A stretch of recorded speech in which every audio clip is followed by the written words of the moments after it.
She barged into my kitchen, flashed a fake badge, and demanded $1,200 or else she'd have the city condemn my house. When her so-called master key failed to open the door, she panicked and dialed 911 trying to play the victim, and the grand finale. She ended up handcuffing herself to my front door while screaming, "I live here." That's how a self-proclaimed HOA president crashed headfirst into karma, and how I, Chief Ben Thompson, brought her whole scam crashing down. It started like any ordinary Tuesday. I was upstairs in my home office, buried in paperwork, wearing the mask of David Carter, the security consultant cover identity I used when I couldn't afford to reveal my true role as police chief of our little town. From down below, I heard voices that didn't belong. My wife, Becky, had just gone out for groceries, and the sound of footsteps in our kitchen made my blood run cold. I crept to the stairs, scanned the scene, and there she was, a woman I'd never seen before. Mid-40s, sharp bob, haircut, tailored business suit, moving around like she owned the place. She was photographing our appliances, our fixtures, glancing toward the corners like she knew where the cameras were. This wasn't some lost neighbor. This was someone who'd been studying us. When Becky came through the front door with her shopping bags, the woman flipped instantly into her routine. She snapped out a laminated badge, smiled thinly, and said, "I'm Mary, King President of the Riverside Meadows HOA. We've had reports about your property. This is a safety inspection." Becky froze, half scared, half confused. And I had to stay in character. I walked down slowly and introduced myself as David Carter, security consultant. Mary barely looked at me. She rattled off violations, then slapped us with a $500 fine due immediately. "If you don't comply," she warned, "I'll have the city condemn this house." Her act was slick, too slick. She had papers, stamped forms, even a maintenance guy named Brad who showed up right on cue, toolbox in hand. He was already prepared to fix a loose railing Mary had conveniently identified. The choreography was flawless. Most people would have paid without blinking. And my wife? She was terrified.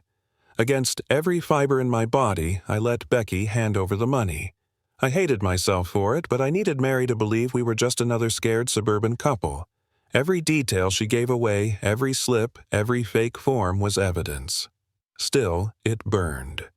When Mary left, she tossed one last grenade over her shoulder. "Oh, Mrs. Thompson, tell your husband he should really change the garage code. 2847 is a little obvious. My birthday." She knew. Too much. That night, Becky couldn't stop trembling. And the next day, the harassment doubled. Red door hangers, PDFs emailed with fake city seals, warnings about fire hazards and structural risks. Becky started going door to door talking with our neighbors. She found a trail of victims. Mrs. Garcia bled for $300. Mr. Johnson won $800. Mrs. Kim, who whispered that she'd seen Brad making duplicate keys at the hardware store. This wasn't just bullying. This was a criminal network preying on families, and our entire street had been under siege. The following week, Mary returned with a man calling himself Inspector Williams. Hard hat, clipboard, the whole costume. They demanded $1 and $200 for emergency repairs on a handrail Brad himself had sabotaged. I asked for his license number, calm as ever. Williams stuttered muttered excuses and beat a hasty retreat. Amateur hour. But Becky's eyes were on me, searching. She'd noticed the inconsistencies in my cover. She found one of my old cards that said David, another that said Ben. My signature didn't match. And that's when she snapped. "You've been lying to me in our own home while this woman tears our life apart." Her voice cracked. "You made me into bait. I wanted to come clean right then. I wanted to throw the whole operation out of the window. For the first time in years, I thought, maybe I can't fix this. Maybe I've already failed." But walking away would have meant abandoning everyone. My wife, my neighbors, every family Mary had squeezed. That night, standing alone in the dark, I decided no more retreat. This ended here. And oddly enough, my first break came from Brad, the jittery handyman. I cornered him on the sidewalk, asked the right questions, applied the right pressure. His mask slipped. "She pays me $200 a house," he blurted. "Just to fake violations. I never wanted it to go this far." Then came the real kicker. Mary was deep in gambling debt, tied up with loan sharks. Suddenly, her recklessness made sense. She wasn't just greedy, she was desperate. And desperation leads to mistakes. Her biggest, thinking she could threaten me with exposure. One evening, she pulled out her phone, smirked, and recited my badge number. Chief Benjamin Thompson Badge 4782. "Your wife doesn't even know, does she?" Becky's face went pale. My cover was shredded, and I was cornered.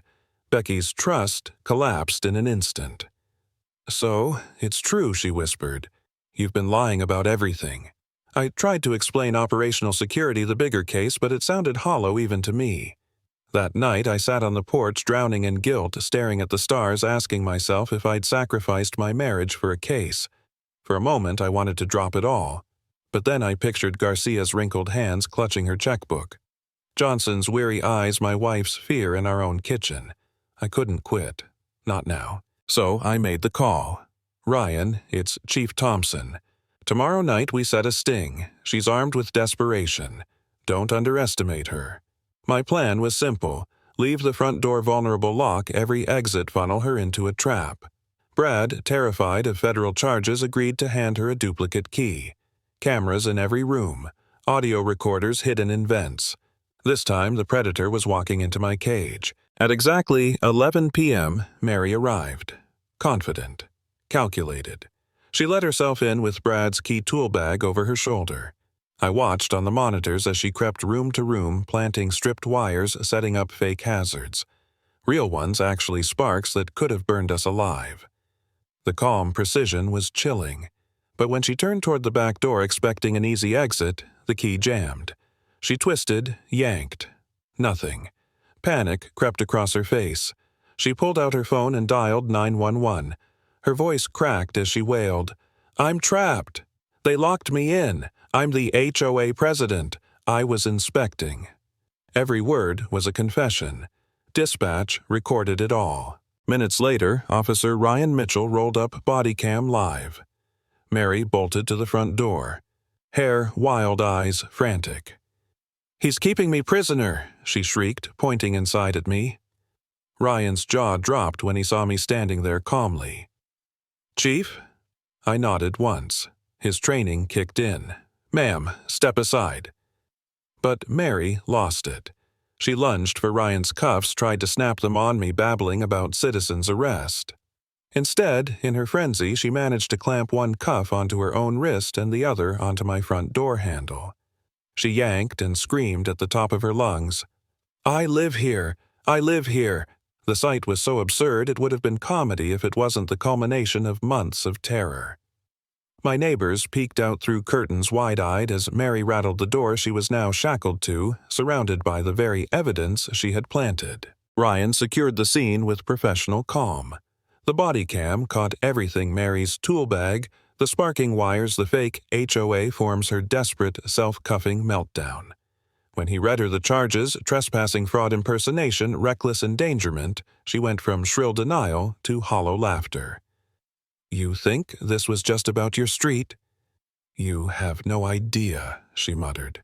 Maybe she was right, her network reached farther than we'd guessed, but for her, the game was over. I stood there, Becky at my side, watching as Mary King, the so-called HOA president of Riverside Meadows, was loaded into the back of a squad car, still muttering about authority that never existed. The cuffs clicked shut, and with that sound, the nightmare ended. She came into our home, claiming power, but walked out in chains of her own making. Never forget this: people who fake authority eventually trap themselves in their own lies.